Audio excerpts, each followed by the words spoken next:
Why does that look weird? Hello everyone and welcome back to my channel. If you're new here, hi, my name is Lexa, and if you have not yet checked out my first video, be sure to check it out right after this one. In that video, I show you how to make my holiday corset, but in this video today, I am going to share with you my tips and tricks on how to make a mood board. So if you're an aspiring designer, or you are applying to fashion school, or even if you just want to try out something new, then I hope this video will help you out. I'll be the first to admit that when I got into fashion school, I was awful at making mood boards. But with the help of research, my professors and my peers, I am happy to say that I am much better at making them than I was before. It's definitely a learning process and can be really fun. I do want to put this out there before we start that I am by no means an expert. I mean, I don't even think there's such thing as a mood board expert. I don't know. I'm not an expert. There's really no right or wrong way to create one, but this is just how I personally create them and keep them visually interesting. Let's get into it.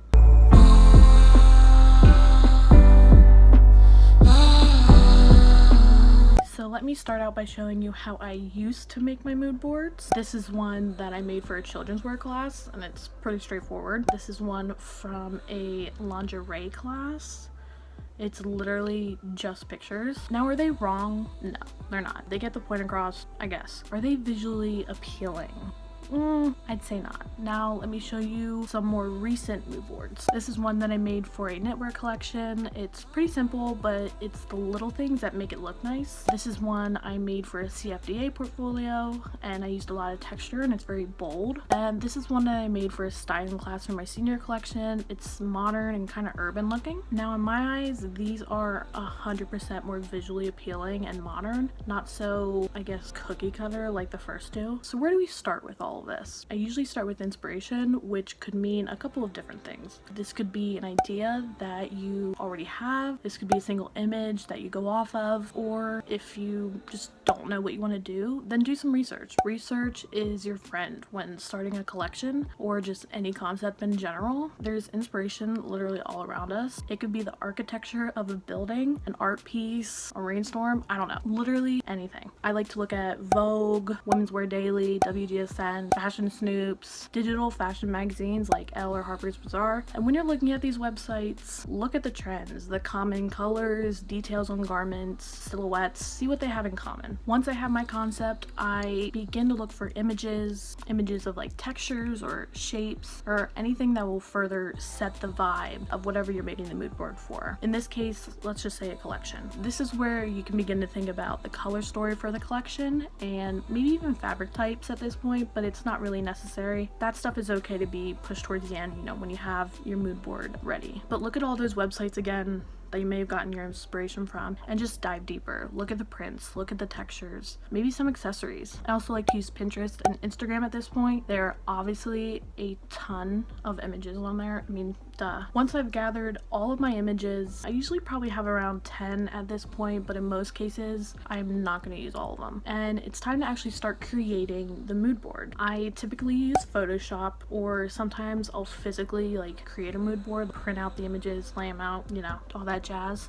Some other people like to use PowerPoint, or I've seen people use Canva, but I personally don't feel that they have enough features to create a visually interesting mood board. But that's just me. I prefer Photoshop because it's pretty easy to navigate, and if you take some time to get to know the basics at least, you can manipulate images, easily change colors or correct images, do overlays, pretty much whatever you want Photoshop can do. Again, this is just my thoughts, but I don't like mood boards where images are literally just copy and pasted onto a page. I think it's boring. And again, it's pretty much what I used to do, but I've learned that there's so much more. I mean, so much more. So what should you do? I'd say number one, do not just put photos on the board like I just said, please. Number two, if you're gonna do that, at least layer them to give them a little bit of an interesting layout, I guess. Three, create overlays. Mess around with the opacity of images, maybe delete the background of certain images. Number four, create textures or find textures to lay over your images or even under them as like a fake background to give some dimension in there and even inspiration to your own collection. Number five,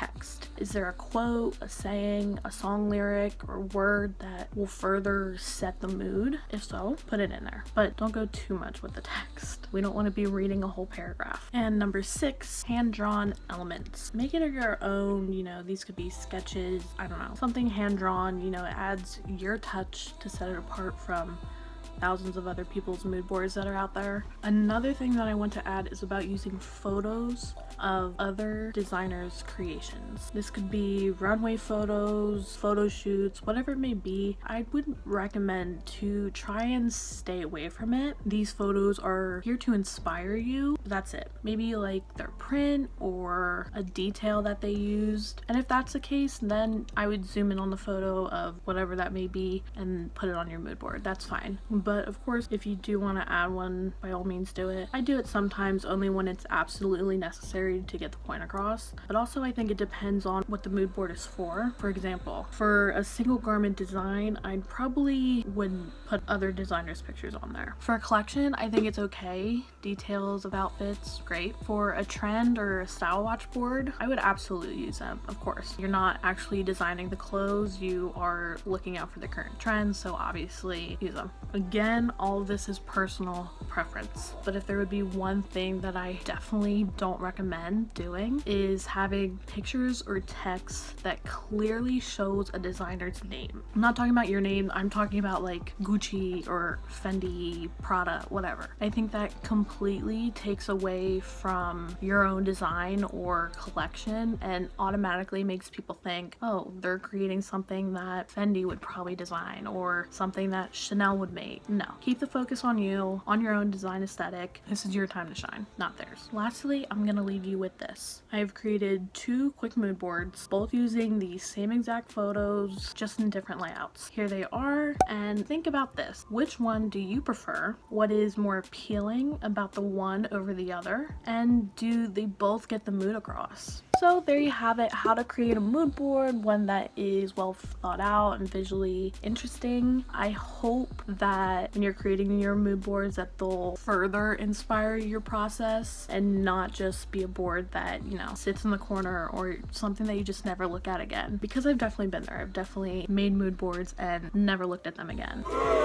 And it wasn't until I really started thinking about them that they actually helped me a lot, helped me create prints and designs that were very successful. So anyways, I hope you enjoyed the video. If you did, give me a thumbs up down below. Comment if there is something else you'd like to see, if you'd want to know more about fashion school, designing, the process, I don't know. And if you haven't already, subscribe to my channel and let's grow together. But until next time, bye!